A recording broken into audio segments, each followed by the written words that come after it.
Birthday to you. I completely forgot about that. Oh no, you can't forget about these things because that's the whole point of I have it. to do the same Happy thing for your birthday. birthday. Thank you. Happy birthday, Cahan. It's you. now been a week since it was your birthday, but as promised, I ended the last one with the happy. Yep. I'm starting the second one with birthday. Yeah. The Sir Brady Podcast, where two blokes talk movies, TV shows, superheroes, sci-fi, and pop culture in an hour of absolutely stomach-clenching nonsense. Stay tuned for reviews, stories from the comments, and fans, and giveaways. I'm your host, Renalson. And I'm Cahan Martin. And this is the Sir Brady Podcast. Woo! Is that enough? Maybe the woo's a bit much. Okay. Welcome back to the Sir Brady Podcast, where two blokes talk movies, comic books, superheroes, pop culture, and everything in between. I am your host, Paris Renalson, also known as Sir Brady, and with me, as always, is my co-host, who is now a year older than me. Yes. Yeah, I guess that's how it works. Yeah. Cahan Martin. Hi, Paris. Thank you. Thank you for being here. Thank you for the birthday wishes. Yeah, well, we had a bit of fun last Sunday. We went to the movies. Yep. We went and saw Rampage, which we're going to talk about today. Yep. And we had some cake, which is quite nice, actually. Yeah. I quite like the cake. Quite surprised? Yeah. No, well, there's let's tell this story, because this is a fun story. A few years ago, cake. It was Me mum's birthday. yeah, this is my auntie's. It was me mum's birthday. And my auntie's. Yeah, well, it's it was my auntie's birthday. So it was we were over there. I was just hanging out, and it was her birthday. And it's not like you guys. It's not birthdays at your house aren't the biggest thing in the world. No. Like every sibling doesn't go and get a present. No. But it's not like you ignore it either. Yeah, we just spend the day together. Yeah, exactly. And sometimes gifts. like Brianna made a few pictures for you and did stuff like Yep. that, creative picture, which is really cool. So it's like that sort of family thing, and because that's just how your family. Shall we do it then? Yeah. But Nice. it was Ma's birthday 2 years ago now. Huh? yeah. Yeah. And I don't know why we didn't have a cake. Ma's usually the one that makes the cake. Yeah. So and when it was her birthday, it was like, oh crap, we can't make the cake. Yeah. she can't make her own cake.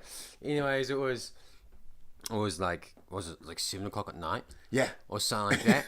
And I was just like, oh shit, I'll go buy her a cake. But I was 15 and I couldn't drive or anything. So so I just ran to the grocery store, which was like 4 Ks away. Yeah, And I was real out of shape then. it was really quite far, and you sort of didn't tell.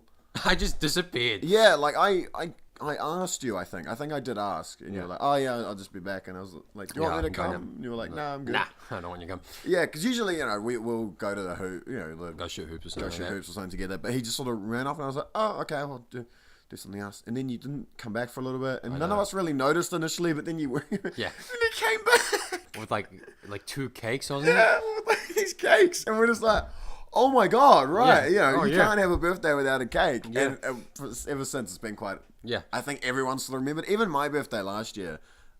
This is totally about superheroes, but no, this conversation. But no, last year my birthday, my dad, we have these cake in a cup mixtures, which you've had when you've been over here, and no one brought a cake, but Dad instead, it was the first time he'd brought them, and it's sort of like a sachet, you put it in the cup, put some milk in there, you heat it up, and it rises that way. And he just put this candle on the top, and he just gave it to me, and that was my cake for my 18th. Nice. And it was great.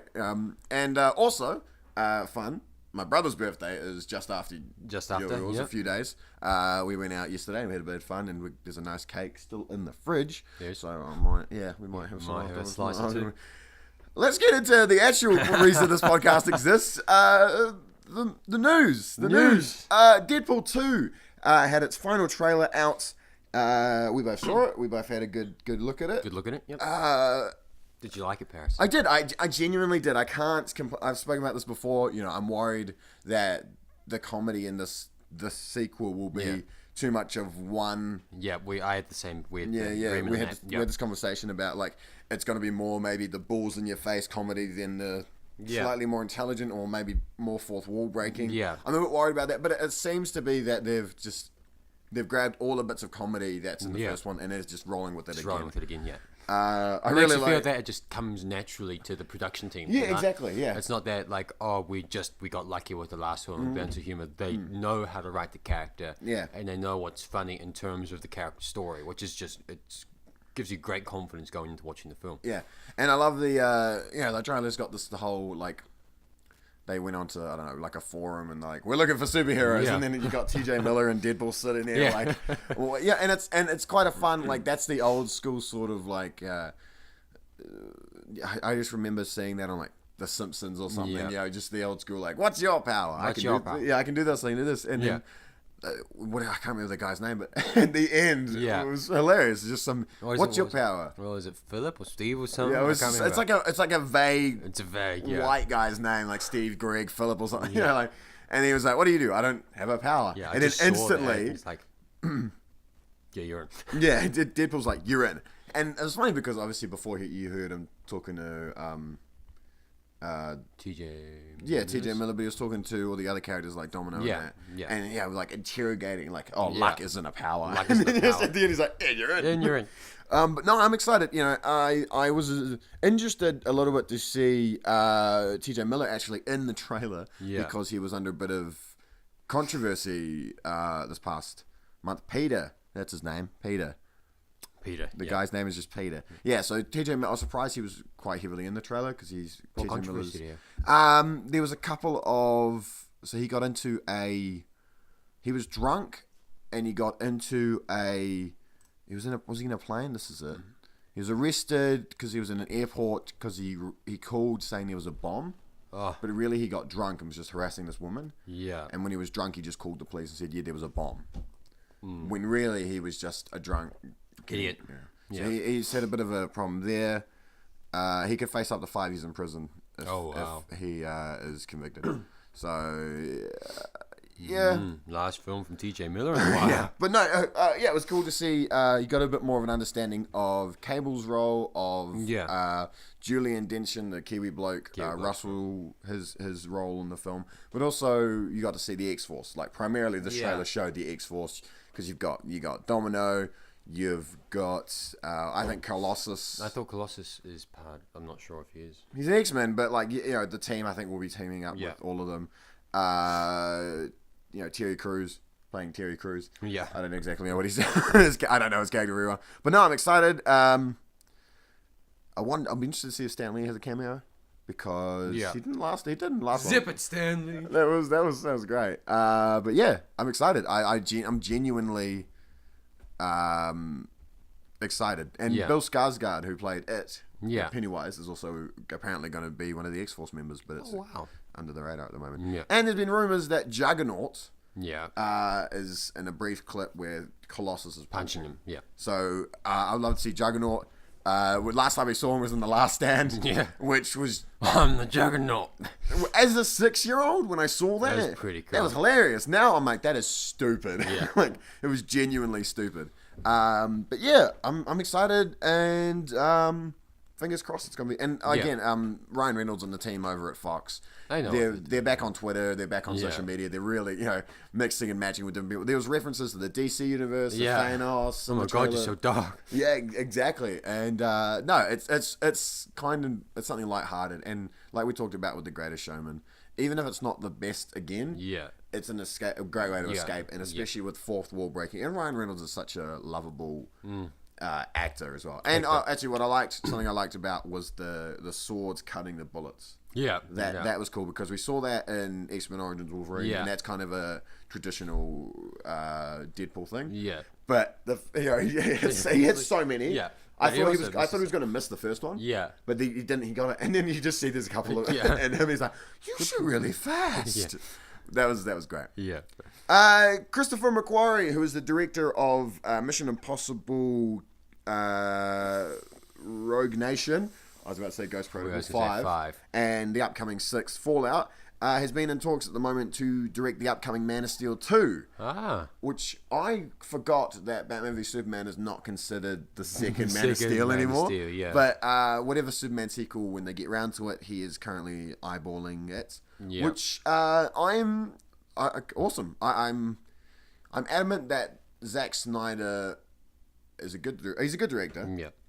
For what he likes to direct. Yeah. But giving him that freedom and giving him that arc that he did, Yeah. I think was the wrong time to do it. Yeah, that arc was the wrong time to do it. Yeah.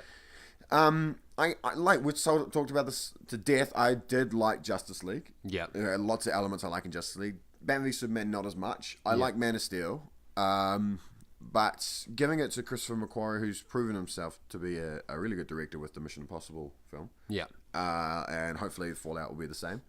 This is cool. I just think it's cool to see a director from a slightly different genre coming over to the superhero universe instead of rumors like Joss Whedon's doing more.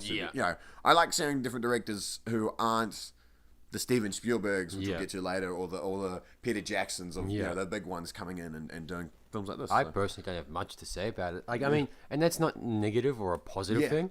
It's just like I just see a director attached to a possible project, but I do agree with you with that in the sense that it's just a director. Yeah. It's not like you Steven Spielberg or Peter Jackson or someone massive come in and be like, let's do this DC property and do it right, and stuff like that. Because then we'll be looking forward to that movie like, that's the one. Absolutely, that will be like. Absolutely. But it's just good.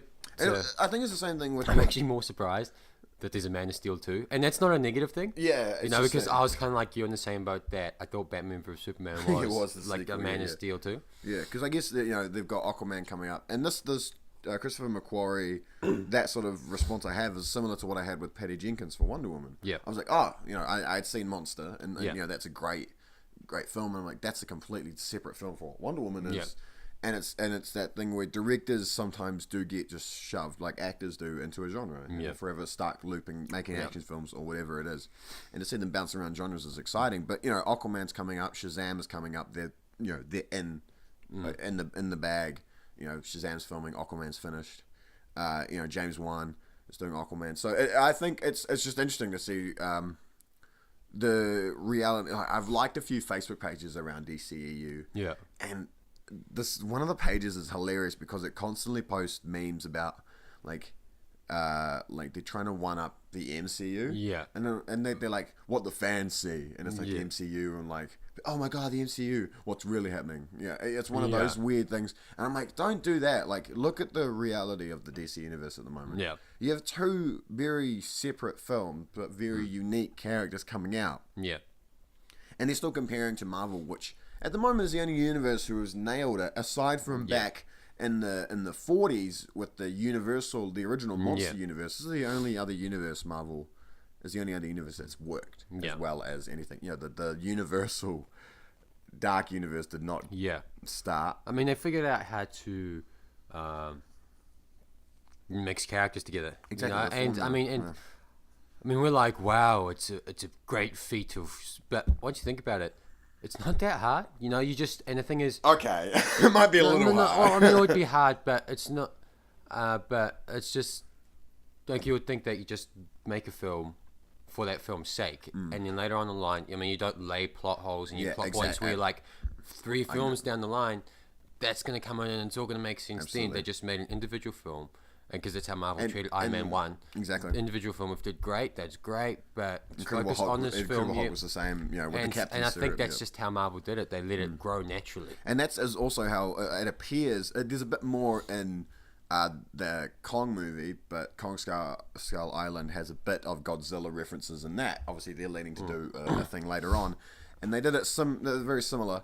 And just basically that, you look at that compared to how Dracula Untold and The Mummy, there's subtlety versus hey, look, this is a clearly a vampire's head in a container. Yeah, as Tom Cruise walk past all that crap, and you're just like, okay. And that's the same thing they did it in Spider-Man, The Amazing Spider-Man, Rise of Electro. Yeah. That you had that mysterious guy with the hat walk past Doc Ock's, clippers and the vulture's wings and that, and then that went nowhere. Yeah. So I think again we're still in DC, so let's quickly just Superman turned 80. Superman is 80 years old. Happy birthday, old man. Happy birthday. But no, it's cool. It's really cool when you think about a character like Superman being able to last 80 years. And now more than ever, he's almost in a different form of his prime. Yeah. With the films and the new TV shows and comic runs that are still getting praised, to be able to create a character. So, yeah, at times he's a Mary Sue of superheroes almost. He's the perfect superhero. What's his weakness? It's kryptonite. Oh, what a surprise! You know? Oh no. But there are elements of the character, and I always look at the Justice League show from the early thousands. And you see at times where he's really powerful, but he knows he doesn't have to, he doesn't need to go to every situation thinking, I'm the best. Yeah. I'll save the day. Yeah, but it's just cool. I think it's cool to see these characters sort of evolve over time. And if you go right back to the beginning and look at some of those original Superman comics, they are hysterical. Yeah. Like, they are amusing as hell, and also at times incredibly dark. Yeah. like some of the early runs, like full on runs. Yeah. Because it was a dark time as well. So, around the wars. There are some funny ones and some dark ones, but Superman has had some great. There's Doomsday stories. Yeah. And he's had one of the, some Lex Luthor and Doomsday and Darkseid are some General Zod, some of the greatest villains to come out of superheroes. Crypto, the dog, is a great character. Lois Lane and Superman. There's a lot of classic characters that people. And I think that's the word you can use. Classic. Yeah. He's the classic superhero. Exactly. You know, when you think Batman, you don't think early Batman. No, you don't. You think modern Batman. And when people say superhero, most people do tend to think Batman these days. But when you say Superman, a lot of people think Christopher Reeves, they think the early comics, and he's just a classic superhero. Yeah. And first of his kind, really. It's a lot of where the some of the archetypes were carried over. Other people looked at that and they saw, the whole secret identity thing. Yeah, it may have not started with Superman, but that whole Clark Kent, take off the glasses, put on the glasses, rip open the shirt, all those little things that have since carried over. And you think of Deadpool and how he sort of plays with those stereotypes, superhero landing, some of that came from Superman, but really, it is. It's a classic example of Superman. So that's awesome. Happy birthday, old man. You're very old. Very old. An old Superman with a beard and just like, but there's lots to look forward to. And like we said, hopefully Man of Steel 2 will come out and be great. Yeah. Speaking of Man of Steel, Vin Diesel. Oh, wait. Before we move on, just one question I didn't say before. What DC property are you looking forward to the most? I kind of want to see Birds of Prey, which is the Harley Quinn and those and the sort of the chicks of the super villainesses of DC get together to really just. This is obviously presumed it's done right. Absolutely. Because there's some really cool Birds of Prey comics. Yeah. And Harley Quinn is a very, in comic terms, is a recent character. Yeah. And Margot Robbie's so great, and I really like sort of people like Catwoman and that. Yeah. That sort of, they mess with you both physically and emotionally. Like, ooh, you're gonna love me. Ooh, face. Oh, God. But no, it's Birds of Prey looks like a fun what Suicide Squad I thought was gonna be. Yeah. And there's some fun stories in there. You know what I'm looking forward to? Yeah. Just the Batman trilogy, if it's going to happen, because... With Affleck? I would prefer with Affleck, but without Affleck, because in my mind, the way that Batman was portrayed in Batman vs Superman, in my mind, a lot of people liked it, and so it kind of opened the door for the sense of whatever future portrayals of Batman there are. Mm-hmm. They can kind of lean more towards what there was in Batman vs Superman instead of, say, let's be super realistic and be Christian Bale Batman, Yeah. And because it was, like I said, well, not critically acclaimed, but everyone kind of liked it to some degree. The next Batmans that are going to come along, I think they're going to take a turn for which I'll like, Okay. Doesn't necessarily have to be Affleck. I would prefer Affleck. Yeah.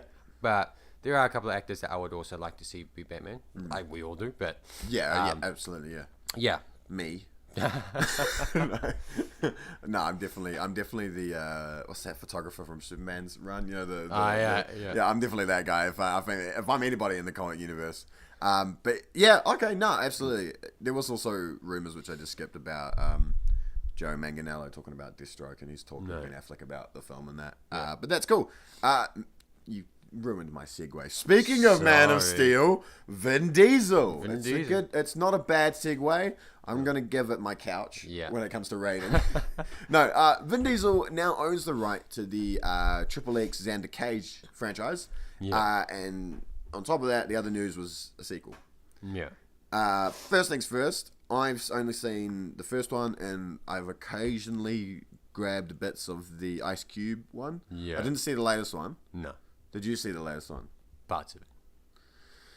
I've heard mixed thoughts. Overall, it's like, meh. Yeah. But also there's some weird, like, I saw the trailers, he's like skateboarding down longboarding down a hill, but also apparently there's like weird like moments with some of the girls in it, like he's kind of creepy, but not. All the girls are into him because he's under cage. I'm not fussed. I think franchises like Underworld and Triple X and Resident Evil that sort of started in 2000, 2002, 2003, and then took a gap. Yeah. And then last year, we had, I think all three of those had a sequel. You know, and I was like, oh yeah. I was like, oh yeah, those films. And then was like, we haven't really had a good track record in this. You know what I mean? Like, I genuinely like Underworld and Underworld Evolution. I like the first three Underworlds. Oh yeah, Rise of Lycans is still Rise really of good. Lycans is really good. And it sucks because that whole Evolution Underworld narrative didn't carry on. As the way I wanted it to. Yeah. Resident Evil. I like two of them. Actually, I like three of them. I like the first one, the second one, and those two are for purely nostalgic reasons. Yeah. Especially the second one, because it was like the first. I still remember going in, and it was my first R13 film. Right, I believe. I think I've said on this podcast before that Alien vs Predator was my first R13 film. That's M, isn't it? But it might be that's M, I think. But this is the first R13 film that I actually remember. Right. I went in and I bought it, and I was just like, wow, I'm growing up now. And I watched it, and it scared the crap out of me. Maybe not as grown up as I thought I was. Those ratings are there for a reason, boy.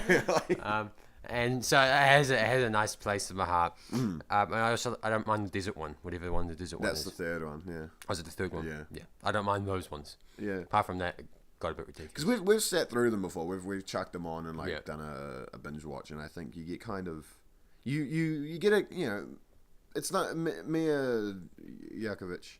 Yeah. She's fine. She's fine in the role. Like Alice is a good role. If you've played the games, it's just like. Yeah, it's kind of like sitting. It's like sitting on the beach where it's scorching hot. Mm-hmm. The water is like oddly warm as well, and you can't get cooled off. So it's just sort of everything's uncomfortable. Annoying. You want all your characters to show up and they don't. Yeah, and then they show up once, and you're like, oh, you're gone. No. But no, yeah. So with Xander Cage, I saw where you're going with that. At first, I was like. Warm beach, warm water. Where you going with this? It's uncomfortable. But then, it's just like the more irritating. You spoke, the more I got it. It's like irritating. Yeah, Xander Cage.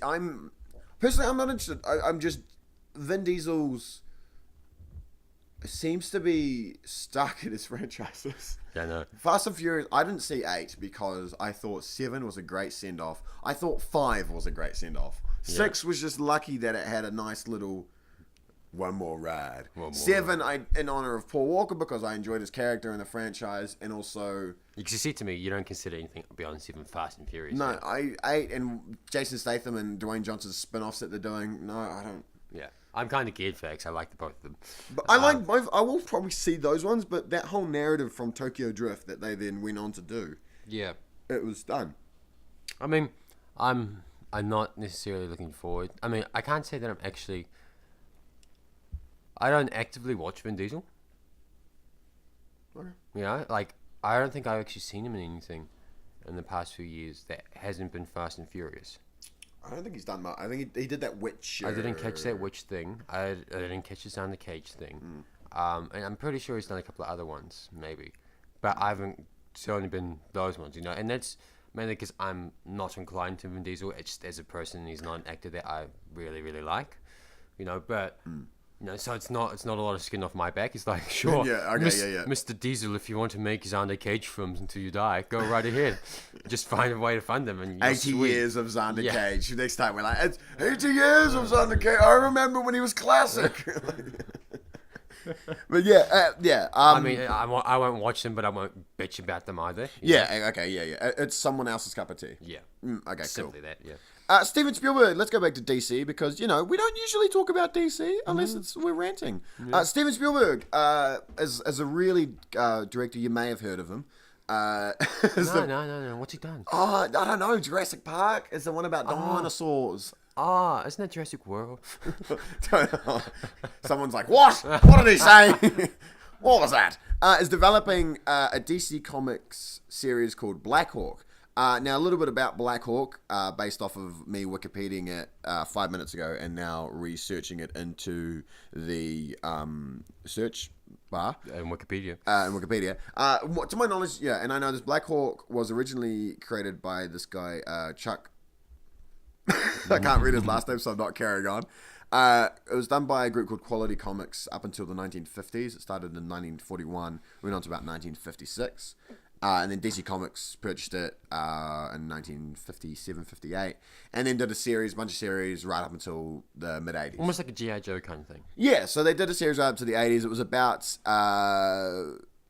this sort of team led by this guy Black Hawk, World War II era. They're all like pilots. Yeah. So a bunch of Steve Trevors. Yeah, almost. Yes, a bunch of Steve Trevors. Yeah. And they just sort of do. It's very.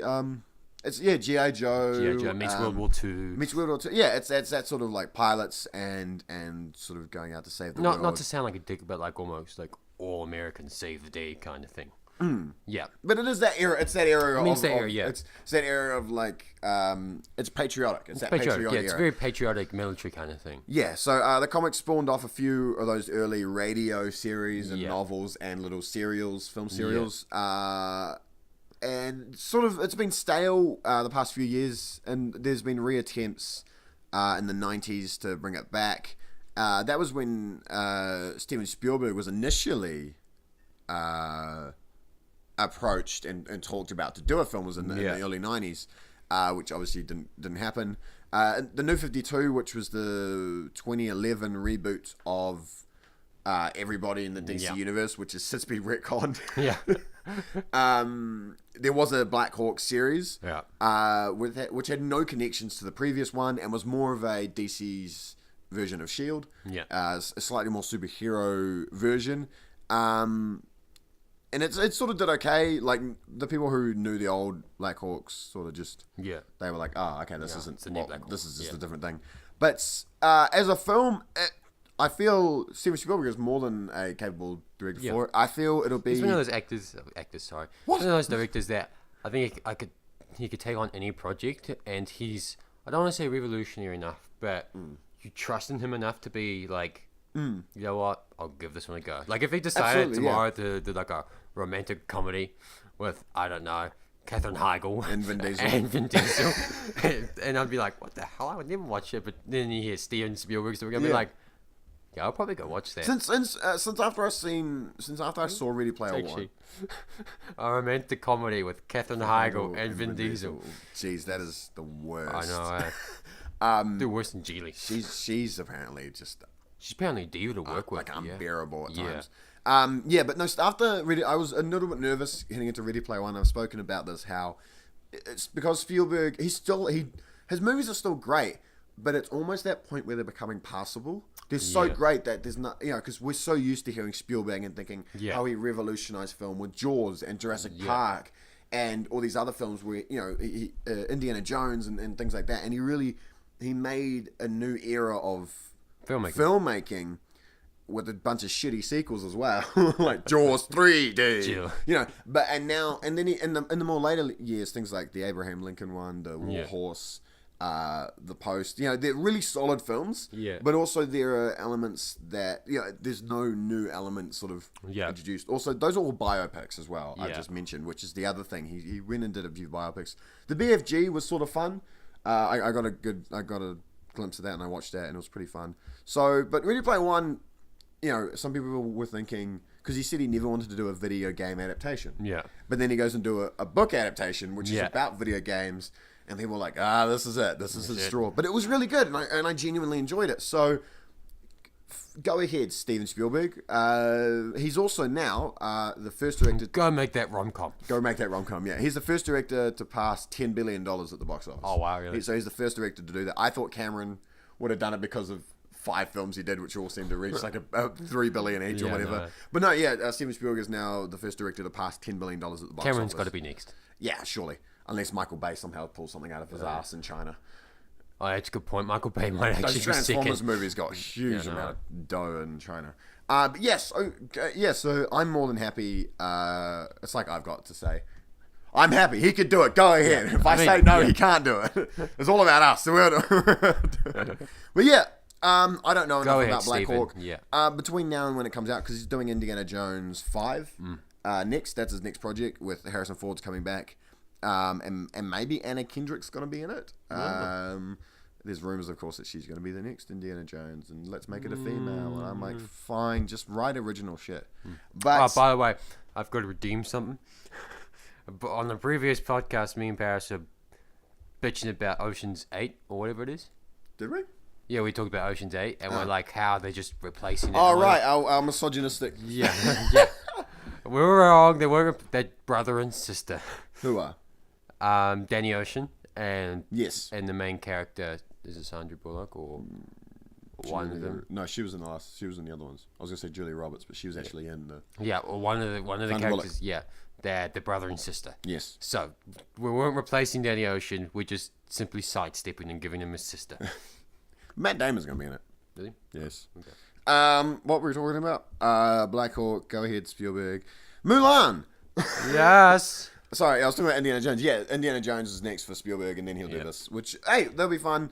Hopefully he doesn't nod off between them. Mulan has casted Donnie Yen and Jet Li in the film. Somebody else was also casted, but for some reason I didn't write it down, so I'm going to quickly Google it. I don't think it'll come up. For you guys who don't know what Mulan is, it's one of the best Disney movies ever.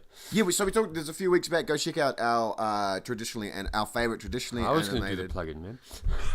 Fine, do it. No, never mind, you do it. All right, we go back a few episodes and we talked about our favorite traditionally animated Disney movies, where we skipped pretty much a chunk of the middle ones from like 40. Wait, when did they start? Probably like. We started in the 40s. We did the 40s. So I think between like 60, 50 and 70, 70s, 80s, like we skipped a bunch of them right up until Little Mermaid, and we did the rest of them. Yeah. But no, Mulan. We both love Mulan. We have caught ourselves at times singing. Let's get down to business. Make a man out of you. Who is the girl I see? Yeah, so almost the whole soundtrack at different points. Donnie Yen has been casted as Commander Tung, a mentor and teacher to Mulan. Yeah. And Jet Li has been cast as the Emperor of China. Gong Li is cast as the villain, a witch, and Zana Tang was announced to be playing Mulan's sister. A lot of those elements are coming more from the original story of Mulan, not the Disney adaptation from '99, which is cool. I think having a Mulan adaptation, because there's a lot of stories, there are a lot of versions and interpretations of Mulan, because it's such a traditional tale. Obviously they won't be going right into the original because as a lot of those top 10 things you didn't know about Disney, a lot of those things like Little Mermaid and those original stories are very dark and very not child friendly. But I would love to see this. I mean, and it's nice. Tale. It's nice that it's not just let's make live action original. Like I would be all for that. Like I don't have a problem with that, but I know that there's people out there that kind of do. Me. Because for me, it's very much just like, what's the problem with double dipping, Yeah, what's the problem? But I mean, and some people rightfully so don't like that that they're just live animating, live action even if they I didn't get to see. I will watch Beauty and the Beast at some point. I saw Cinderella and I really liked it, but when they were like, then we're doing Jungle Book, then we're doing Beauty and the Beast, then we're doing Mulan, then we're doing Aladdin, and for people who are like that, they're like a big red flag. But it's nice to see that. And the ones that they can, I suppose, they will kind of change the story up a little bit. Yeah, and be absolutely. Like, like with Beauty and the Beast, it is one of those top 10 things you didn't know about Disney. Is the alternate version, like the original, and then what Disney did to it. So I guess they kind of had to go with what. Disney, they can't do the. But with Mulan, as you said, there's. Well, I don't know necessarily particularly, but there's apparently a lot of backstory and a lot of other things to it that they could make not a totally different film, but enough of a different film for it to be like, yeah, it's not just a copy from the original. Yeah, absolutely. Yeah, so it would be good to see if they do that with other future ones where they can.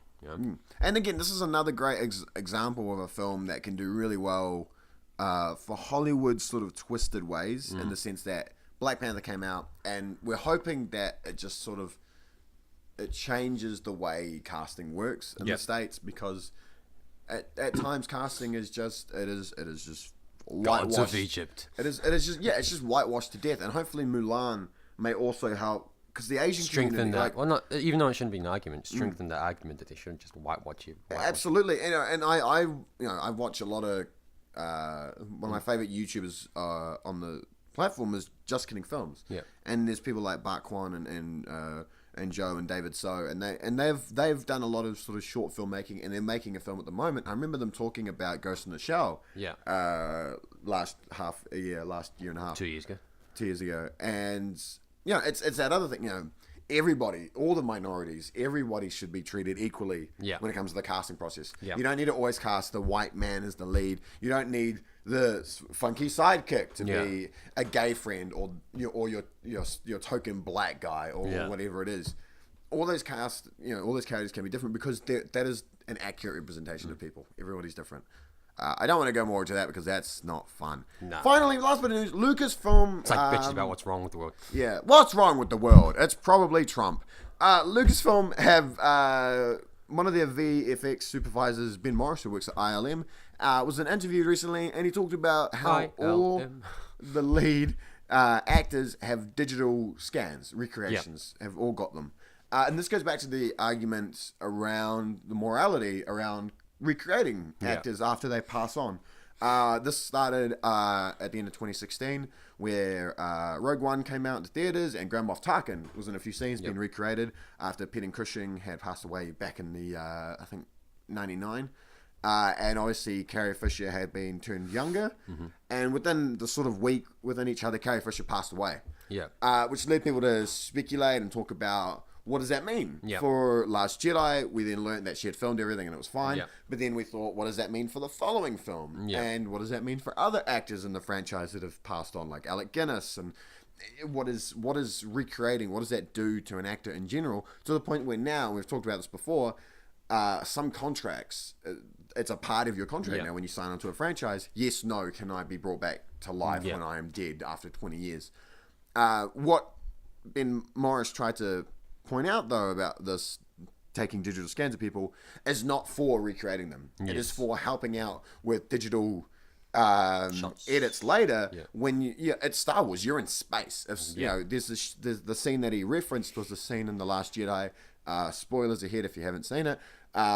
Leia and Akbar and sort of the lead council in the ship pretty much get shot at. The whole thing explodes and they all go flying out into the atmosphere. And to recreate some of Carrie Fisher sort of floating in space, they needed CGI because, it's difficult at times to sort of film that on a soundstage with a green screen. So what he really wanted to point out was that utilizing the body scans, which Donald Glover has talked about previously, that first thing really was what they did was they did a digital thing of him, and he'll come back in 100 years, back playing good old Lando Calrissian again. So it's very much it's good to hear that their thoughts around it, at least someone who's definitely in deep with that, the VFX, someone who's doing that literally is not on board necessarily to be recreating it that way, especially if someone hasn't had any clear opportunity to say yes or no. And the other thing was he talked about... It's the fine print. Where it's like that small. Just in case you didn't know, we can bring you back from there at any point we like for our own money and needs. Thanks. It's that terms and conditions thing. You scroll right through half it just to click the I read this. Terms and conditions 75. Yeah, exactly. And people... And that's the thing. Everyone says people should read it. And then you go to the next thing you download and you won't read it and you scroll to the bottom. You will read it. You'll read the first one and you'll be like, this is very long. Yeah, exactly. But no, I'm very interested in this topic due to the starting out now in the film industry, and that understanding around, Paul. We talked about Fast and Furious before. Paul Walker, some scenes were added. That was very much, he wasn't attached to a lot of projects. So Fast and Furious was a lot of his life. Yeah, he sort of, that was where he started. That was where he ended. So his family like, sure, let's tribute. This is a tribute to him. They had brothers. Yeah, family really was involved on board with it. Him and he's good friends with Vin Diesel and Jordana Brewster and Tyrese Gibson. So everyone's like, this is a great send off. But then you had times before that, people like Marlon Brando were brought back for Superman Returns. Yes. And a little bit it was almost like it's a nod to the original Superman, but there's other times where he's been dead, was well dead before then. He wasn't exactly a huge fan, nor was he against Superman. And there's all those sort of things that come into play. And families, like you see Bruce Lee, and you've seen Marilyn Monroe be brought back for commercials. There's a whole other world where people go out to recreate these people for profit. And the family as well. Some people have crap families, and that sort of topic is very interesting, I think. But to hear this from Lucasfilm, when they are now through the roof because now being brought by Disney, they are involved with a lot of visual effects for. We just saw A Quiet Place. Almost everything, we saw A Quiet Place, and that wasn't even Disney. That's Paramount. They were still involved with doing the visual effects for that. So it's a very scary but interesting topic and world that I think I've just talked about way too long. Any point you got? No, you covered everything. Sorry. No problem. I like. I mean, it's not something that I know a lot about, so in turn I can't speak a lot about it. But yeah, I mean, for me and for most people that hear about it, it's all about the morality behind it. Absolutely, yeah. And like, is it right? And obviously, certain situations and stipulations make it not okay, but make it like the Paul Walker. And like the Carrie Fisher to a certain degree. Absolutely. Like some of it was done before her passing. She knew about the whole thing before she passed away. So some situations do allow for it to be okay. But as a whole, it can be considered quite morally grey just to bring someone back from the dead for money's sake. But it's good to know, and at least what I took away from this, it's good to know that someone that, as you said, is heavily involved in it, actually does it. It's not like, it's not so he can draw us from the memory banks 50 years later and make a ton of cash. It's just, he's aware this is the reason why we're doing this. There are contingencies and there's things in the way that sort of let you know that this isn't, you're not going to see a Star Wars episode 10 and it's got everyone back. Obi-Wan versus Darth Maul 35. Well, yeah, exactly. And Alec Guinness versus versus Carrie. Yeah, exactly. And it's not going to be that. It's not going to be like that. From this moment onwards, is going to be spoilers for the upcoming two films, Rampage and A Quiet Place. If you do not want to know anything about these two films, leave now. Leave now and come back to what we watched when you weren't listening. Yes. Which may be a short segment depending on whether or not you watched anything else. Yes. Okay. But no, there will be a timestamp eventually somewhere in the description or in the comments telling you when to come back. Yep. If you're still here, there'll be two timestamps, one for Rampage, one for Quiet Place. You might have seen one and not the other. If you want to hear us talk about one or the other, there will be timestamps. Yep. But if you're still here, Paris just gave me this look. I was like, shit, you just gave me more work, didn't you? More work. Two timestamps? Yeah, editing this is very simple and sweet for me. There's no cuts. There's not a lot of edits. It's very easy to post, but you're making me work, boy. What I could do now is just note 42 minutes. I say 43 minutes. I'm going to write that down. Spoilers. Okay, minutes. So it was 40. We're going to start. We're going to go watch. Tell them the story. Yeah, we were going to go watch A Quiet Place. It was on my birthday. Yeah. And when we got there, and they sold out. And we were like, And so we went and watched Rampage instead. Was it a better decision? Was it a worse? Well, we saw A Quiet Place in the end. A Quiet Place is a better film. Straight up, I won't lie. Sorry, Dwayne. But Dwayne, you did make Rampage watchable. What did I say in the car on the way home yesterday? Well, yeah, you better remember it, eh? Yeah, I don't remember it very well, so I'm going to open up. I remember it slightly. First, let's talk about, real quick, Rampage is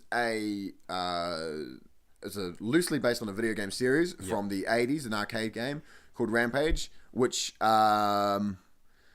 is about pretty much similar to the film. There are sort of 3 big monsters, and you choose them, and you just sort of destroy the city and things.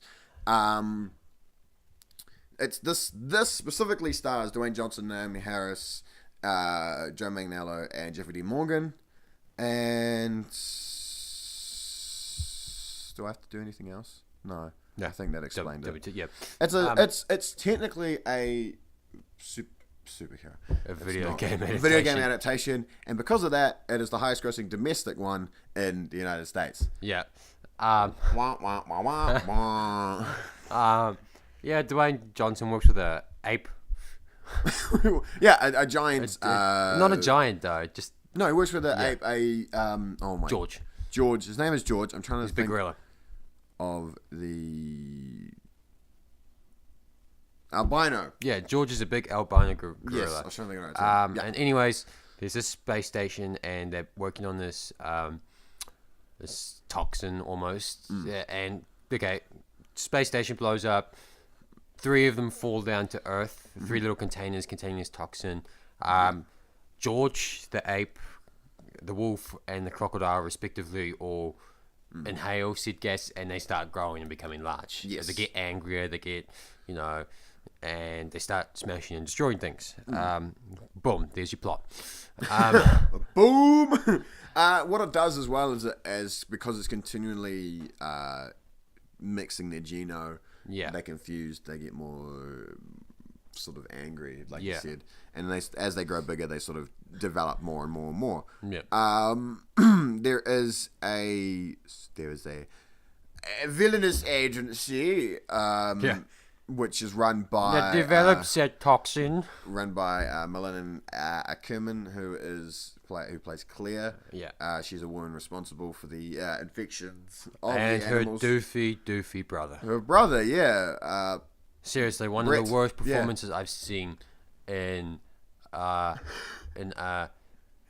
film. In a high budget film that's not supposed to be stupid comedically. It's not an Adam Sandler film where it's kind of okay. Right, yeah, you can be dumb in that. Yeah, okay. This guy was such a comic character for me. You look so sad and like angry right now. I know. Why was he so bad?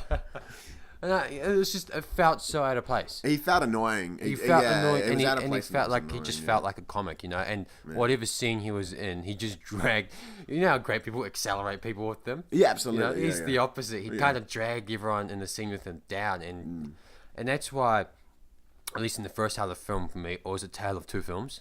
Like, whenever it was The Rock and Naomi Harris and Jeffrey D. Morgan, I quite enjoyed myself. It wasn't like, oh my god, this is Oscar worthy. The performances weren't exceptional, but they were great. I enjoyed the characters, and I had a pretty good time with it. Yeah, it's fun. It's a fun little idea. Yeah. But whenever they came on, I was just like, oh, it's him. And then just kind of took the steam out of it, and then by the second and third act, it becomes a bit of a city destroying monster film. Yeah, yeah. But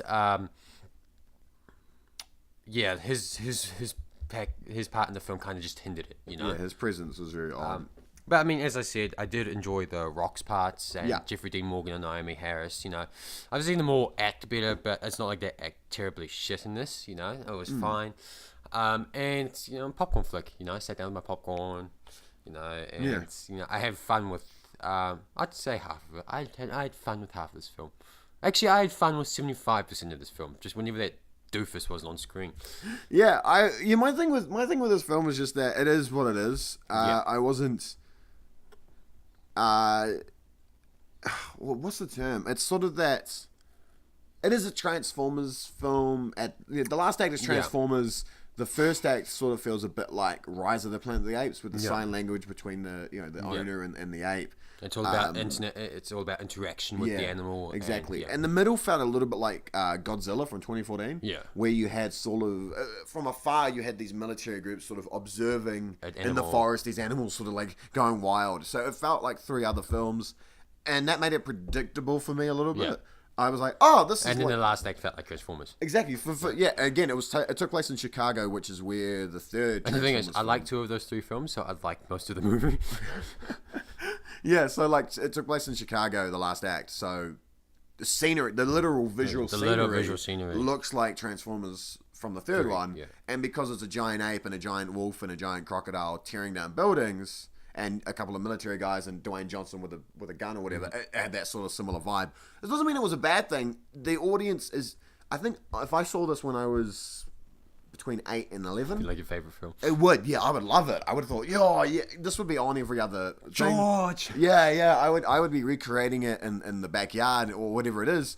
But now, as somebody who now is studying in film, and I go to these classes, and I'm almost becoming that person that's like, well, the mise en scene, and really the camera angles a bit. Absolutely, I've got that stuff being taught to me now. Yeah. And sometimes I love it, and sometimes I'm like, oh my god, I'm gonna start hating just a film that's not meant to be. No, it's not meant to be good or bad. It's just somebody was like, let's make a fun action with, let's get Dwayne Johnson, let's get him to be beating up some people or whatever. Yeah. And I'm now going, well, I'm sitting in my seat like judging it, and I hate that. But what I can say, the Academy would never accept this. Yeah, absolutely. Yeah. I would change everything. Like I said, the Naomi Harris is one of those actresses that pops up a lot. And I'm always like, oh, it's good to see her in roles. So it's good to see her as this character. Her character was she was fired from her role at the bad guys. Lair, sort of agency. And she's a sort of engineer that... And she created the pathogen. Yeah, and she went to go... So once the things crashed, she went and go look for the sort of... The monkey. Well, no, she went to go look for where they landed and what it impacted. And she sort of teamed up with Dwayne Johnson to sort of be like, we got to find George. And because Dwayne Johnson and George have the sort of relationship. They're friendly. They're like brothers in a form of like animal... person-animal relationship. Because The Rock saved the George. Yes, yeah, he did, yeah. Baby. My other favorite bit about this is when you get someone like Dwayne Johnson in a role where he's like looking after the characters in Madagascar, and then like halfway through they're like, oh, apparently you were in special forces, or like, apparently you were in the military. Just so in the final act, there's a reason for why he's got, like, he knows how to work a gun and knows how to fly a helicopter or whatever it is. Yeah. And he does that scene. There's a scene where they're like in a helicopter and they're like struggling to take off. And he's like, it's coming back. I'm like, okay, all right, fine. Yeah. But like, because other times I would complain. I'm like, well, how does he know how to fire? Yeah, but like, what was probably like one of the final shots, like, oh, we should do that just so you know. Yeah, absolutely. Dwayne, can you come back for reshoots? You know, but yeah, just the scene. Yeah, Dwayne Johnson and Naomi Harris, they look like genuinely they probably enjoyed each other's company. They look like they had some good fun in the film, which is always Dean Morgan, which is always fun. Jeffrey Dean Morgan's character felt like I thought at the beginning I was very much like, oh shit, there's two comics in this film. Right. Like I thought he was going to be like the guy that I really don't like, just not as badly acted. But then the longer the character was around, I was just like, oh, this was the character. And then in turn, I started to enjoy it. Like, because he's very much like, he had the southern accent going, and he was a cowboy. He was like a butch or modern. He was a military cowboy kind of. But I mean, I can't say like a character story arc, but the longer you're around the character, you're more like, he's less of a comic and more just...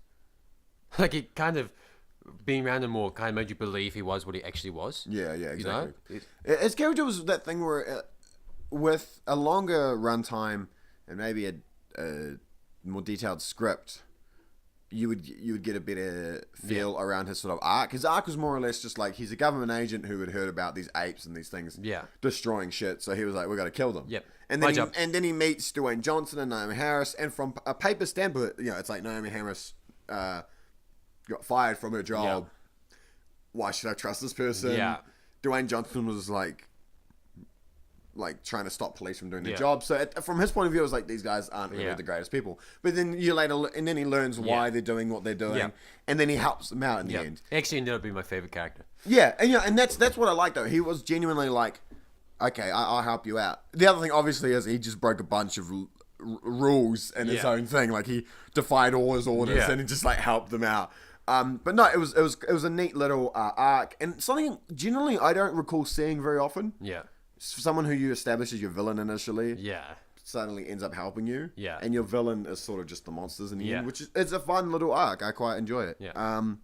Other than that, Joe Manganiello was in it, but was just sort of felt like he was just getting a paycheck. Yeah, he went in to fight the wolf, and then he died. Yeah. And that scene was very reminiscent of actually Jurassic World. There's a scene with Brian T and a bunch of the guys. I like that scene. Yeah, and it's that thing, they're like, oh, this is, and they're like, what are we looking for? And they're all like, we'll kill this thing. No, should I bring the bazooka? Yeah, why not? And then you realize the thing's like 10 times bigger than you thought it was. Like, should have brought the bazooka. Yeah, exactly. It's that sort of thing. So that's always fun, some nonsense. So, overall, I wasn't leaving the film. Yeah.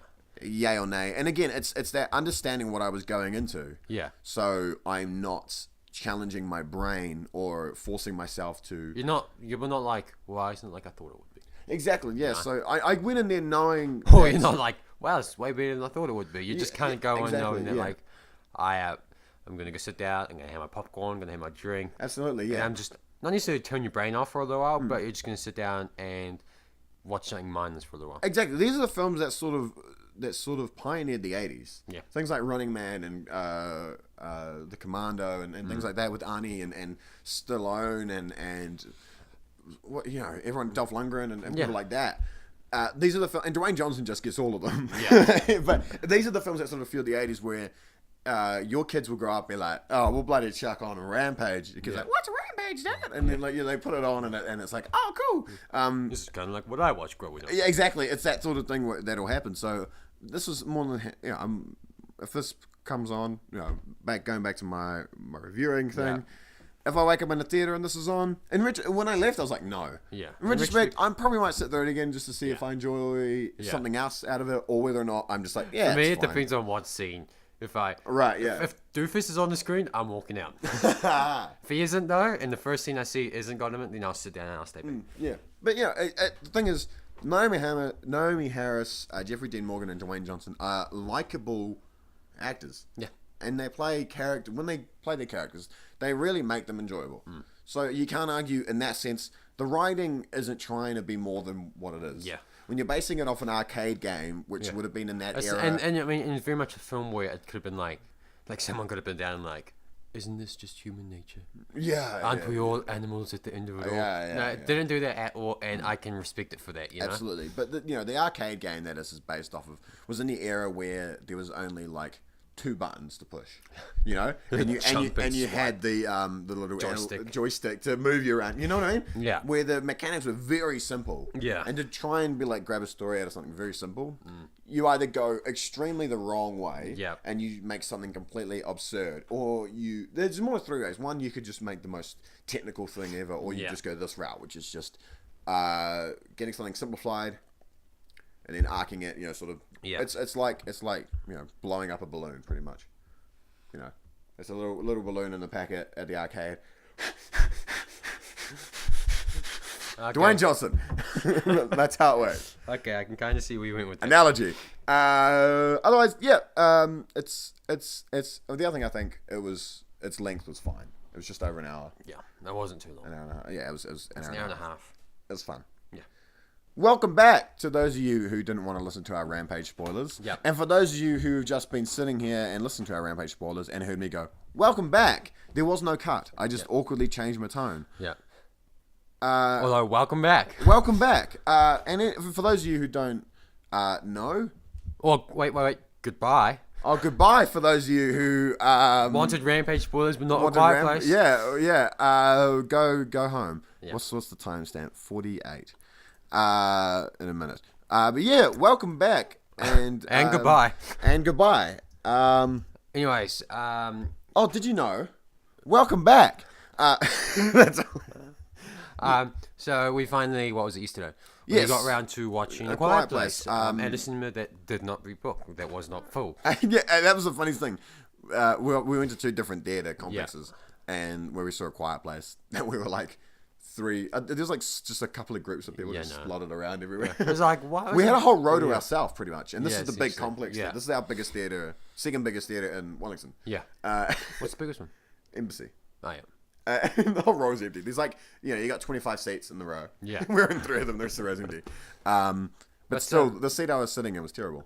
The leather was ripping. Yeah. I hated it. But Quiet Place is... I don't want to spoil it too much. I feel like it's a film that you should go in knowing as little as possible. Even though we have said spoilers. Yeah, we will try and keep it slightly... because it's definitely a film that the less you know, the more impact it has. If you're coming to us to hear about, like, if this is the people, if you're coming to us to know, yes, no, should I go see it? Thank you. That's something that is very heartwarming to me. But also, we'll honor that, and we'll only give you guys so much information because it's genuinely worth going into without knowing. Yeah, it's one of those films that's really emphasized by. Absolutely. I'm not knowing little. So let's go with watch the trailer. That's your homework. Watch a trailer. Watch a trailer. A trailer, preferably the first trailer. There's only one. Or is there two? No, there's two. Okay, and there's probably some TV spots. Watch the first trailer. Watch the first trailer. And then go see the film. Yeah, straight after that. Yeah. Watch it on your phone as you're entering the theater, and then watch the film. And what can I say? Can I say something first? Go ahead. The Quiet Place is a 2018 American horror film directed by John Krasinski and stars his wife, Emily Blunt, as his fictional wife. His fictional wife. Yes, he's also in the film. The film, amazingly to us, the ending credits, was produced by Michael Bay. I know. But it didn't feel like that, which was great.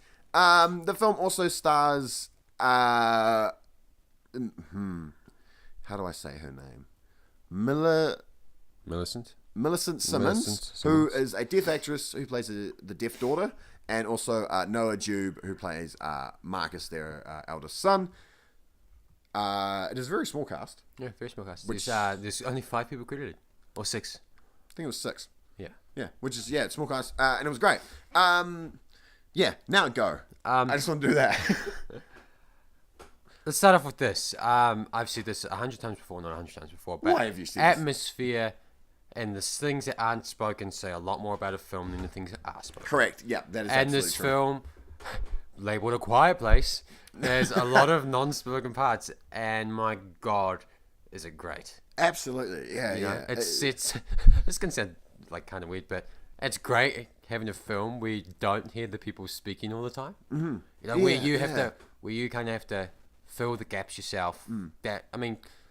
They sign language to each other, and you can hear them whisper behind the sign language, and there's subtitles, so you know what they're saying when they interact. Yeah. But when there's almost no emphasis on them speaking, so to speak, and you can hear the crickets and stuff in the background whilst it goes and stuff like that, it involves you so much more because it's that intimacy. And you're listening to everything. You're not focusing on what they're saying in their voice. You're focusing on the sign language, obviously, but the entire scene and all the noises that you hear in the scene. Absolutely, yeah. And especially when there's these creatures out there that respond to noise.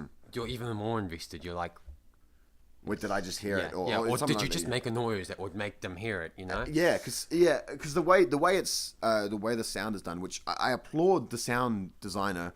I've been looking at a little bit of sound through editing at university at the moment. So the way the sound works, especially, is those quiet moments are loud enough in the theater for you to hear them. Yeah. So that's how it works. But then when they start talking, that's loud, but not. It becomes a loud bit, but it's not too loud. Yeah. But that whole dynamic between you, it really helps with the scares and the frights of the film, and keeps you more invested because there might be a slightly medium noise. Yeah. Like, was that loud enough? Yeah. Would that hear? Would that do whatever it is? And again, like you're saying, with the sign language. Yeah. Being able to hear those little intimate moments, even the grumbles between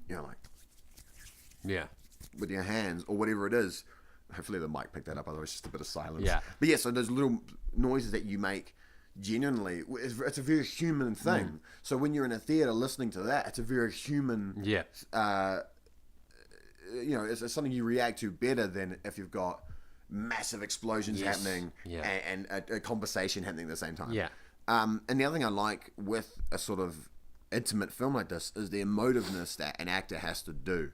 Yeah. There are a lot of good close-ups of John Krasinski. I think I'm not saying that he's way better than any other actor there, but he fit this type of movie the best. Absolutely. In my opinion. Like, he was so expressive with his face and with his body, and like he'd become tense at the drop of a hat, and you can't discredit the children for that because they're just child actors. They did really well. They did really well. Yeah. But he just, and maybe it's just part of being the director in the film and kind of just knowing what you wanted everything to go like, but he fit the world and all the actors fit the world so well that you know, it was just like you're almost convinced that if that exact same apocalypse happened tomorrow, those would be the last 5 people left on the earth. Yeah, exactly. You know, because they acted so well, and it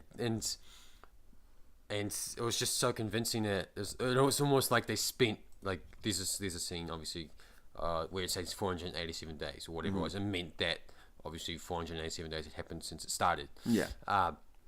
But you were actually convinced that they've been living this life for 400. And it's easy. And the camera just didn't start rolling. Yeah.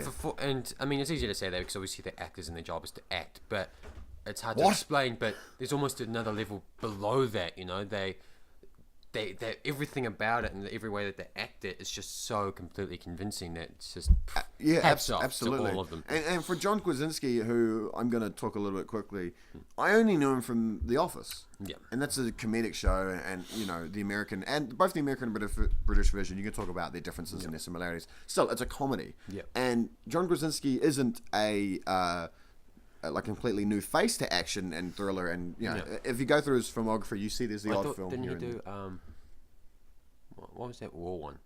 13 hours? No, not 13 hours. Jarhead. No, not Jarhead. It came around the same time as Argo. It was like Zero Dark 30. Wasn't he in Zero Dark 30? He may not have been. Maybe. I'm not sure. But no, so he did 13 Hours, which is that first time. This was a couple of years ago, the only Michael Bay film recently that's been quite well received. And he played an action star. I was like, oh, that's interesting. Yeah. I heard about this. And he's directing it as well. This is his 3rd film, I think. Yeah. But that is really, really quite incredible. And it comes back to that idea around actors being stuck in roles. Yeah. And being stuck in as a comedian actor or whatever. Typecast. Emily Blunt has also done some quite great comedic work. Yeah. As well as some great serious work. She's off to do... Was she in The Devil Wears Prada? Yes, she was. Yeah. And she's off to do Mary Poppins. Yes. After this, I think, is her next big film. But again, it's that ability to control a scene with your acting ability. And it's not a big... You know, it's not like Rampage where you got a huge wide shot of a city and a giant gorilla. It's very closed in. You're sort of in a forest, slightly abandoned from everywhere else. It's a big bit of land as well with high grass. And these creatures sort of attack from the side of these areas, you know. And they are truly terrifying. Yeah, they are. I mean, that's not in the sense of... I mean, they are pretty creepy to look at. But their presence and... Like, I'm not going to spoil it, but... It's an undefeatable, overwhelming presence. Yeah, it is. That's just absolutely terrifying. And it's... And again, the actors sell it, and they make you even more terrified when they think they've made a noise that will attract said beasts. And we talked about this as we left. It's a mix between a vibration of a cicada, and like it's a mix between that and also sort of noises between sort of kind of like the alien noises, kind of like Jurassic Park, but it's a natural sounding noise. It's not an artificial vibrato like the mist from Annihilation or another alien element, because the Predator. Yeah, but the John Krasinski said it's actually it's from outer space. Yeah, it's from outer space. Yeah, but it's got a very... So you can see in the news. You can see it in the news. Yeah. One of them's like Angels from Hell or something. Yeah, intermediate. But it's a very you wouldn't be surprised if a smaller version of that was some sort of insect, or they took from that. Do you know what kind of made me laugh? Do you know what kind of made me laugh for a second? Not laugh in the sense of, oh my god, that's so hilarious. Just out of nowhere in the theater. You know, I got newspapers and stuff in the beginning. It's like aliens from outer space. You know, don't make sound, they hear you. Imagine being the paper boy for that, eh? Oh my god, like old extra. Yeah. I mean, you gotta extra, and be quiet. Be quiet. On your bicycle, bring, papers, and then you just nobody reads the paper anymore, dude. Yeah, absolutely, yeah. But just imagine printing those. I mean, headline: don't make a noise. Think about your printer at home that makes even the quiet ones still make, like when you're at home alone and there's nothing but the sounds around you. Yeah. And the thing about living in a suburb or even in the city, there is noise when it's quiet. Yeah. There is that weird sense. Yeah. Like when it's quiet, when I just did air quotes. Yeah. When it's quiet and there's no one around, you still hear cars, you still hear people, but it's like distant noise, the wind. But that's what I like. We'll tell you about this real quick. It's not really a spoiler, but what they've done in the film is it rice they use? No, sand. They use sand, and that's what they walk on, which you said yesterday you hadn't... we wouldn't think of that. Us normal people wouldn't think to put sand down to soften the noise of our feet hitting the ground. I mean, after a while, after a day of, like, desperation, thinking, like, oh my shit, every step that I take, they're gonna, like... But just common thinking, like, the apocalypse starts tomorrow. Exactly, These beasts... You'd tiptoe around, wouldn't you? Yeah. You might not even necessarily take your shoes off. But that's actually how it opened as well. Yeah. You got to see that. You got to see one of the kids tiptoeing but you wouldn't think even that still makes noise. You know? Yeah, absolutely. You know, and just the sand thing and the little touches, it's like, oh my God, they've been living this life for a very long time. Yeah, and to think as well, because there's quite a distance that you see overall where they've put the sand out. That takes a couple of days to spread out that sand. And you see him, you actually see... you see him updating the sand. Yeah, and it's this big sort of like potato sack full of sand. And you know, you sort of you've done it with sugar before. Everyone's done it with that little people bag. salt roads and stuff. Yeah, but like you think of like you get a sugar bag and you're trying to put some out and then it gets stuck and you have to like mess with the bag to like shake it out and too much comes out and like there's a whole method to that madness. But you have to do those things to survive, you know. And what you reminded me of just then is the Police song, every move you make, every step you take, I'll be watching you, which is very oddly, yes, it's about a stalker, that song, but that is a lot what those creatures are doing. So the story's really well put together. It's such a simple story. It is as well. That is the thing about, I said this as we left as well, what this achieves compared to other horror, thriller, jump scare fest films, this achieves what they try to do. You know, you go into some of those slightly B-rated, you know, there's straight to DVD, Wrong Turn 5, you know, or whatever it is. Wrong Turn, another one. Yeah. By the way, those are fun. But, you know, you put that in and it's like the music, dee dee dee dee dee dee dee dee dee dee dee dee dee, and it like fakes you out initially, and you're like, aha, and then the camera turns around and it's like, and you're like, you get scared, but it's like when someone like jumps at you, like, rah, you know, it's that sort of thing. It's that fight or flight mode. Yeah. What this does, I think it's very much down to the nature of what's attacking you. Yes. Like you go to Wrong Turn and you got a bunch of hillbillies chasing after you. Like, you know, I'm not saying that hillbillies aren't scary. They bloody are. But speaking from experience. But like, you grab a gun and you can just shoot one, you know. But this. Or like just Jason. That bully did nothing to you, and you want to shoot it. The Wrong Turn, you know. But these things. Howdy, partner. They're unstoppable almost. Yeah, they're very, very quick. They're fast, they're strong, and they're unstoppable. Stealth as well. There's an incredible amount of stealth. And there's this one scene where you knew it was going to jump. Like, there's quite a few. I don't want to say quite a few things because it makes the movie sound predictable. But you know, if you make a noise, if you make a loud noise, you know that's going to cause their attraction. But what you don't know is how long it will take, because they could be on the other side of the state. You don't really know where exactly they're coming from. Are they outside the door? Or are they just going to attack you straight away? There's a scene right in the beginning, and if you watch the first trailer, you probably see it. They knock over like a lantern thing. Yes. Anyways, they're all like quiet, and the acting's brilliant. They're all like fearful and terrified, but you hear a noise, and you're like, "Holy shit!" And by the way, the noise is way too loud for what raccoons might be able to make. Yeah, it was. But you know, you find out it's raccoons. Yeah, and it's just like okay. And then they all sit down, and there's a shot of raccoons leaving the house, and you're like, "Oh, okay. Well, the monster's gonna jump out and get," and you know it is. You know, and there's a couple of the movie that like that, because you just know the monster's there, but. Because of the monster, it still gets you anyway. Yeah, absolutely. And the thing about that, it's a great thing about this movie is the reveal of the monster. Similar to how Cloverfield did it back in 2008. It's that you don't initially see it the first time. It's quite quick. You know it's not human, but it's too quick for you to see. Yeah. Then you're seeing like maybe a hand or a foot or a side of it. Then you see almost a side profile. Like a profile, but also a POV. You get to see, is that quite tall, or is it jumping, or is it slouched? And then later on, you do see it in the final act. You see it in full form. You see it. But it's that as the film goes on, you sort of like, oh, can you sort of wrestle with that thing? Yeah. How big is it? Yeah. And that again adds to the fright of not know. You if you don't know the unknown, how do you react to it when it sort of eventually comes up? If you don't know what it is, Yeah. you're going to be terrified about Yeah. it, like a hillbilly. There was never a stop. No. We won't tell them what happened. We had to be silent for a second. Never mind.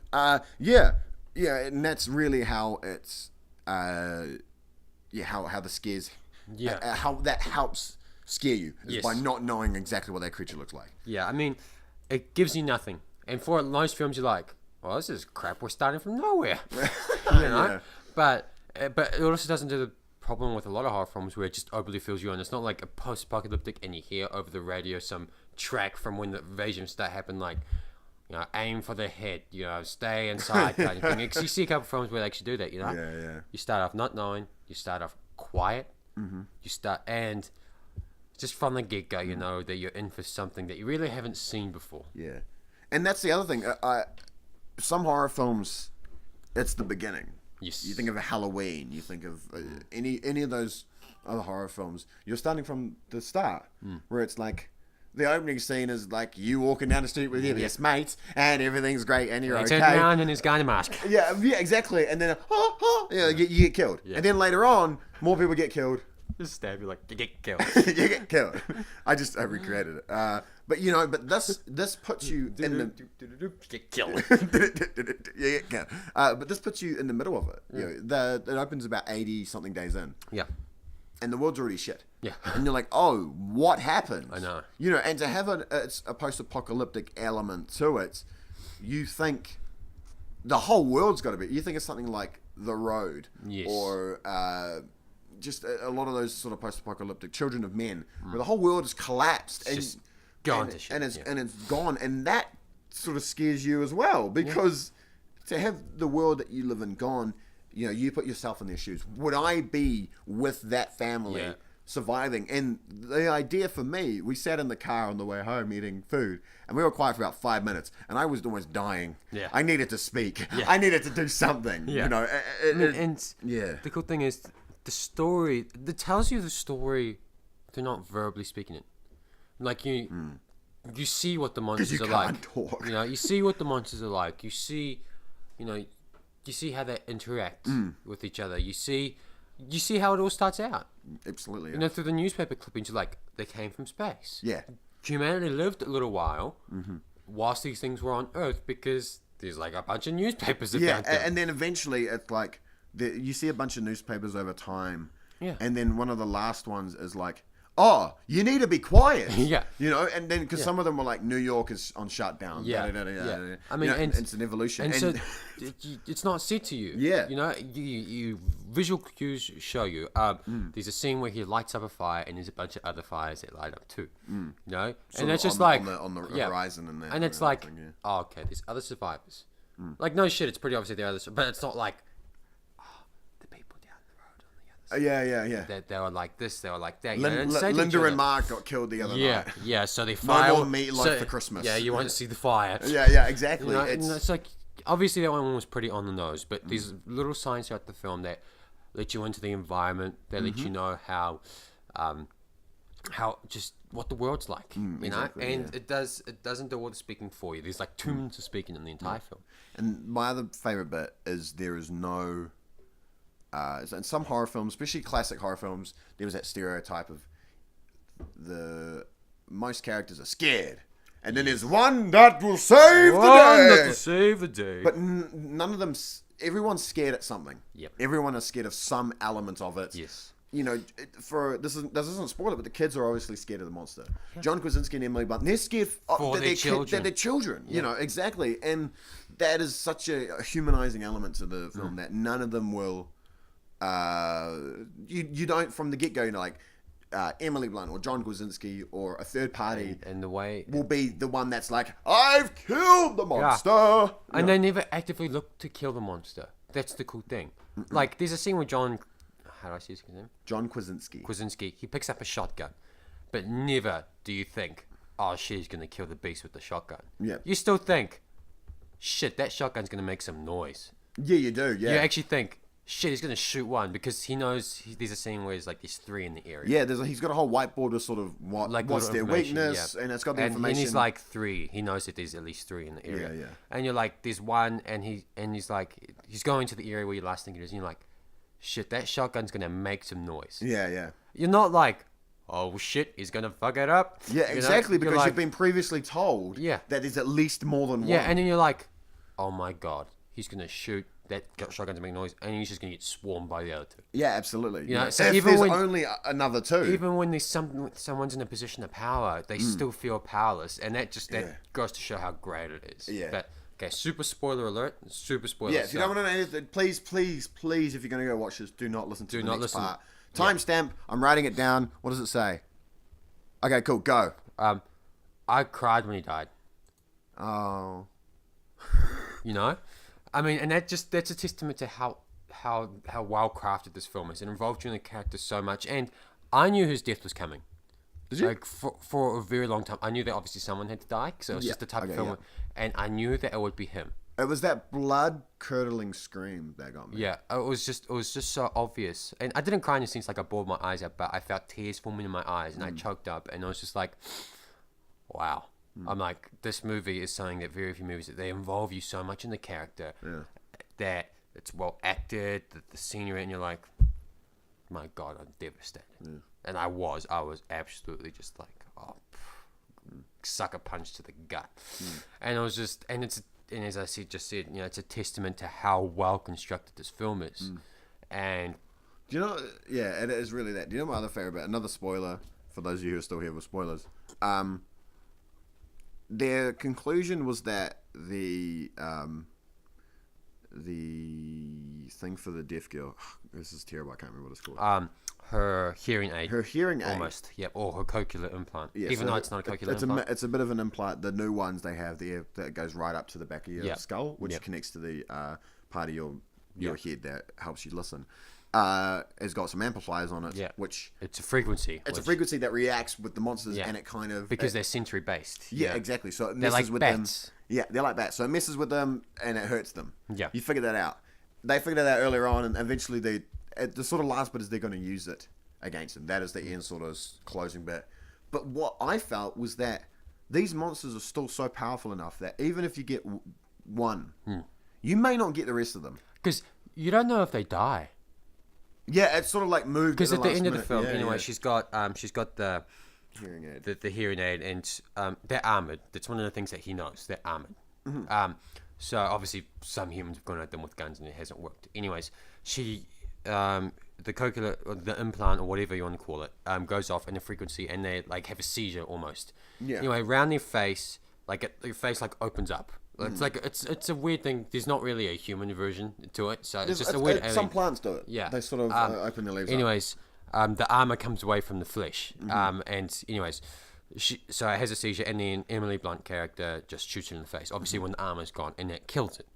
And you're like, and it doesn't feel. First off, it doesn't feel like the good guys found a way to defeat them. Oh shit, you know, it doesn't honestly feel like that. No. But they figure it out because the thing's close and all the TVs go fuzzy and whatnot, and that's how they figure it out. And then it starts attacking the TVs. Yeah, and it starts attacking the TV. So it's obviously.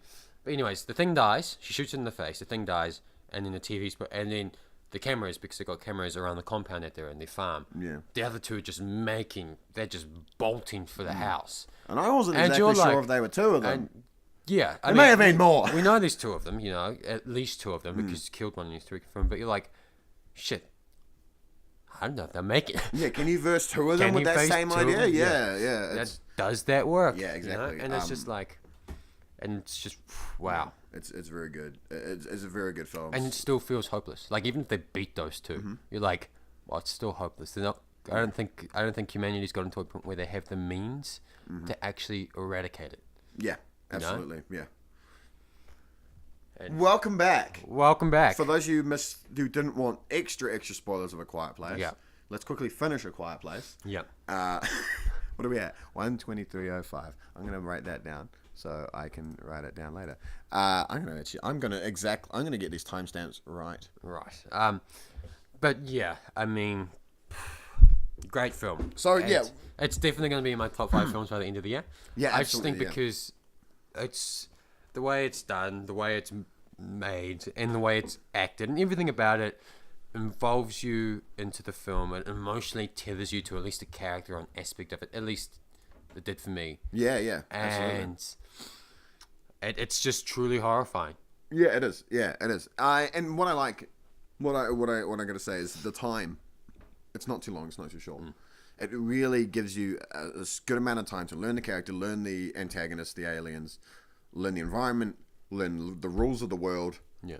Learn the history, the past, the present. Yeah. And feel as if you We're there. Or you could be there, or you may have been in the world, and make you question. Yeah. That's the other thing, you're questioning. Not like Rampage, where I was almost, I'm like, oh, this is going to happen next. And it happened. I wasn't predicting anything with this film. I was guessing. Yeah. And that's what made it a really successful film in that sense. And just taking this off Wikipedia, it received critical acclaim by critics who called it smart, wickedly frightening, good time. Yeah. That is a really good summary that I think is something. It's very apt for what the movie is. Yeah. So, my rating system, if you wake up in the theatre and I'd watch it. It's just started, watching it. If it's even halfway through. And I would not fall back asleep afterwards because I'd just be too terrified. So if it starts, I'll watch it. If it's halfway through, I'll watch it. Yeah. That's how good the whole film is. The entirety of the film. All 3 acts have Yeah. redeeming qualities, and all 3 acts have unique qualities. Yeah. So yeah, it's absolutely a good film. In In fact, I would, if it was the third one, I would just start it from the beginning again. Third act, I would just start from the beginning again. like wait for the next session to come over, or just yell at the guy in the back, like, "Hey, go again, go again." The guy's like, Yeah. but yeah, go watch it. Oh man, welcome back for everyone who was back. I tried doing that on exactly 1 hour, 25 minutes and 30 seconds because that is a great timestamp. 1 hour, 25 minutes and 30 seconds. Welcome back. Welcome back. We're done with obviously everyone our dies. films. Everyone dies. Welcome back to our non-spoiler filled part of the show. Everyone dies. Yeah. Yeah. What we were watching. For those of you who didn't want to listen to spoilers, we both recommend you go see both films. I think they both have redeeming qualities for the elements and the genre they are in. Yeah. Yeah. Don't take Rampage too seriously and just enjoy A Quiet Place. It will and enjoy Rampage. Yeah. Don't take Rampage too seriously. Take Quiet Place seriously and enjoy both of them. Yeah. What we watched when you weren't listening. Has that jingle changed every single time? Yeah, it's never going to be the same. It's just as inconsistent as I am. I didn't ask you before we started. But do you have something? No, I don't watch anything. I watched Rampage. I watched You watched Quiet Quiet Place. I'll give you a moment just in case you think of like maybe an article you saw or something like that. I have been watching The Wire, which is one of the earlier HBO series that sort of pioneered them being the network that gets a lot of those really deep shows that are both, they're restricted as one of those sort of weird things, but they've got good narratives, good stories. The Wire takes place in Baltimore in the States. It's actually written by a former Baltimore detective, which leads to the show's premise, which is about a group of detectives who are trying to solve the crime of sort of a drug trade within Baltimore, and it is different to classic shows like NCIS and CSI in the sense that the whole season is one arc, and not every episode doesn't necessarily wrap up in a neat little bow.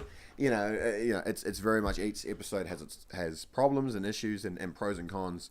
And something I also like about the characters is that they have flaws. Yep. And I talked about this briefly to you guys the other day. These characters aren't perfect. They're heroes, but they've got problems. And at times you could be siding with the drug dealers more than the detectives and their ethics. Yeah. And that's a very humanizing element of the show. I've got 2 more episodes left for the 3rd season, and then there's 2 more seasons after that. But so far it's been awesome. It's got very early Idris Elba and Michael B. Jordan, which is really cool because love Black Panther and Idris Elba and Heimdall from that sense of thing. They're great actors, and it's cool to see them. It's cool to see actors in their sort of first incarnations. Yeah, you know, yeah. and seeing them in Oh very... wow, this is before then. Yeah. Yeah, exactly, and they're quite young. You're like, oh, look at this cutie. Cheeks, look at the cheeks. It also stars Dominic West and a bunch of other characters throughout different seasons pop up.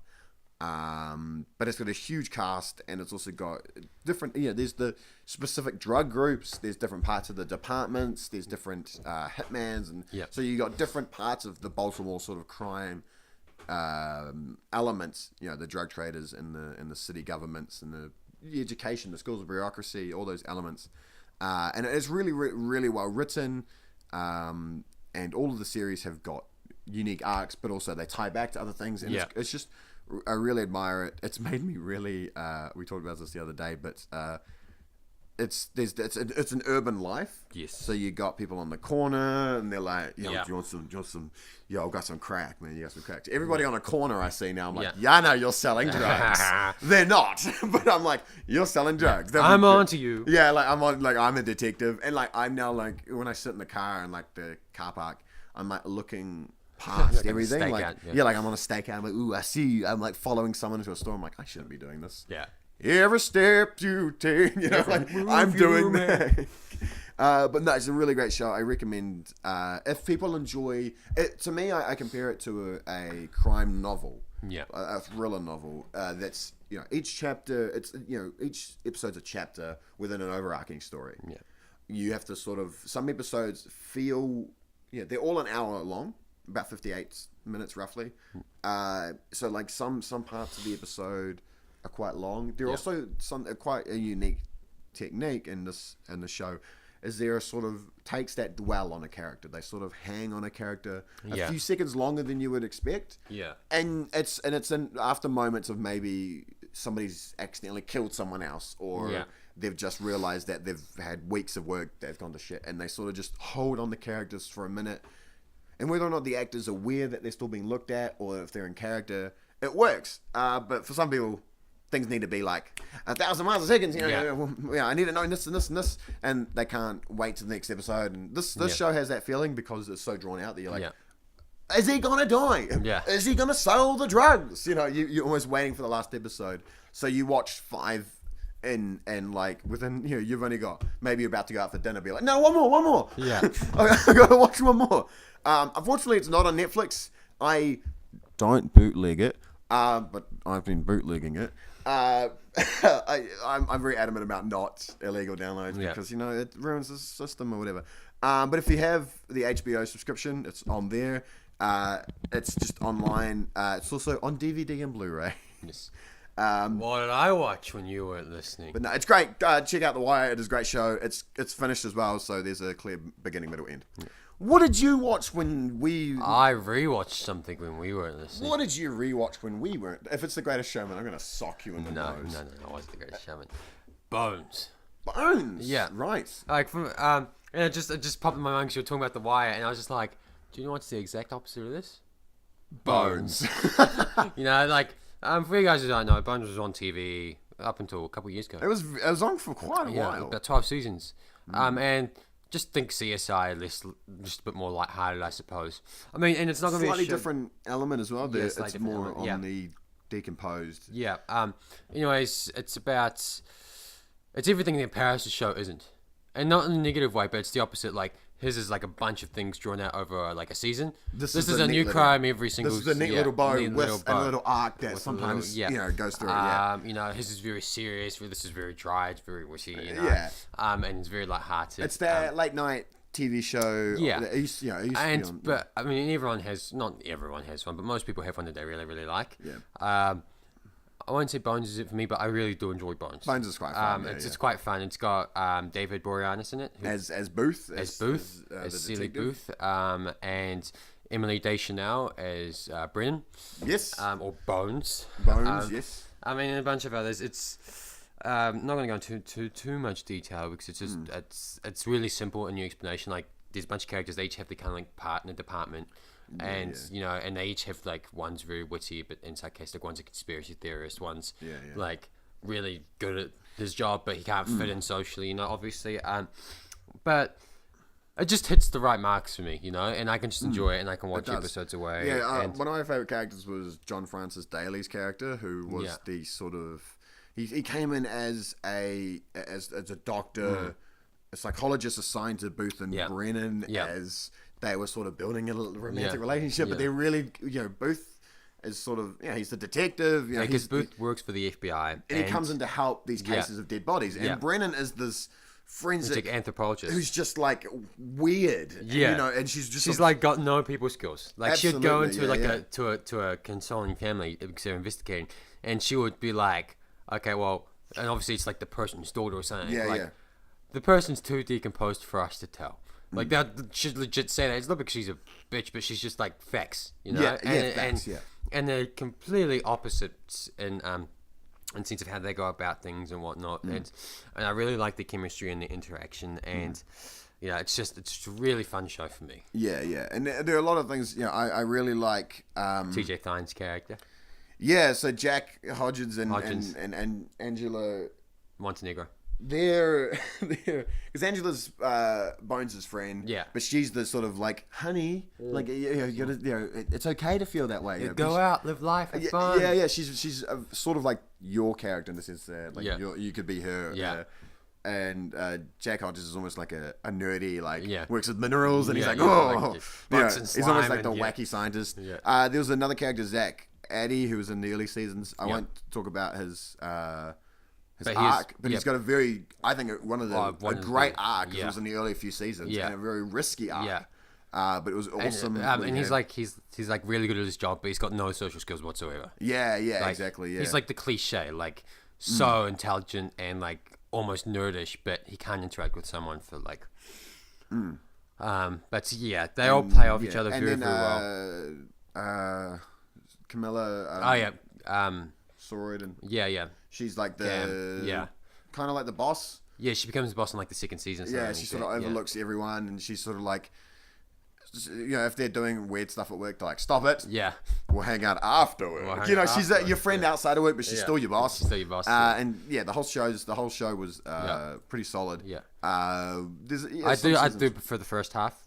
I do as well. The second one. I didn't actually catch the last 3 seasons. I think after both of them Bones get together. It kind of, I'm not saying lost its spark, but I was like, you kind of enjoyed They Will, They Won't, they? And that baby season's pretty funny. The baby season? So that's season 7, eh? Mrs. Giving. Mrs. got a baby. By the way, we just spoiled They Will, They Won't, they? They do. But they may or may not for 6 seasons beforehand. But it stopped airing last year. March 28th. But go watch it. I enjoyed it. And also, John Francis Daley has gone on to write for Spider-Man: Homecoming. Oh wow! Like he was in the show. Now he's a writer. So he's great. That's what we watched when you were listening. Woohoo! How are we looking for time? I think we're doing pretty well. Yeah, this is perfect. What have I done? Nothing. I've done absolutely nothing. I'm back into uni. I've been making content at uni, so there's nothing on my channel in a while. I posted last week, which was a clip of me talking to Spider-Man. Nice. I talked to Spider-Man at Armageddon. But otherwise, there's the 5 things you missed. If you didn't miss that, if you missed that, don't go miss that, because it's about missing things, so go watch that. Thank you to everyone who supported me with the Armageddon stuff. They're some of my highest viewed videos in a while now, which is awesome. I love views, I think. Dressing up as a giant chicken and being awkward around people. It was very self-rewarding from the sound of things. It was. It kind of was. But yeah, if you want to see more fun stuff like skits and movies and news and top videos and talking with myself and random edits like Kylo Ren and Nachos. Check out Sir Brady at youtube.com/Sir Brady. If you want to hear more of us talk about random stuff, go to the Sir Brady Podcast on YouTube, and one day we'll be on a different platform as well once I figure out how that all works. But for now, we are here. Next time, it's an Avengers special. Will be the Avengers special. We will probably talk for an hour and a half about the Avengers. So if you don't like the Avengers, why? But if you do, we're talking about Avengers Infinity War, full spoilers, talking about everything we liked, we disliked. Yep. Characters in it, out it. Yep. No longer in it. Yeah, so we're catching that first thing, sort of one of the early sessions on Wednesday. So we will have a lot of time to be like, oh! So, yeah, we'll have quite a long time to think about it. We may actually catch it twice. Yeah, we might. If we have enough time. Yeah. Until then... you can find us at YouTube. You can find me on Facebook at Sir Brady. You can find me on Twitter at Hype Harris. You can find me on Instagram at Hype Harris. You can find Sir Brady on Instagram at Sir Brady 101. You can't find Cahan anywhere. No. Sometimes he's in a car. Nice. Until then, don't find me. Don't find him in the car. Every step you take, every move you make. Goodbye. I'll be watching you. I'll be watching you. Thank you. Thank you. Thank you. No, thank you. Okay, thank both of us. Me. We'll thank each other. We'll thank each other. We just shook hands. Yes. Thank you, Cahan, for coming back as always. No problem. I like being here. Yeah, and what do I end with usually? Last time this has been the Sir Brady Podcast. Yeah, it caught me off guard because last time I was like happy and then ended it. So, thank you guys so much for watching. Check out our stuff, and we'll see you next time. Bye. Bye. Bye. Bye.